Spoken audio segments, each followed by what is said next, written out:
Você sabia? Se um dia você chegar em casa e seu cachorro estiver sorrindo bizarramente como um humano, não entre em pânico e muito menos chegue perto. Regra 1. Nunca sorria de volta. É assim que ele descobre quem já percebeu. Regra 2. Inscreva-se no canal. Ele poupa quem segue as regras. Regra 3. Se ele abrir a boca para latir, mas sair um som que parece uma gargalhada, corre e tranque a porta.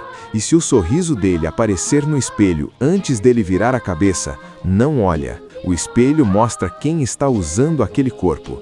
Deixe o nome do seu cachorro nos comentários para dar proteção a ele.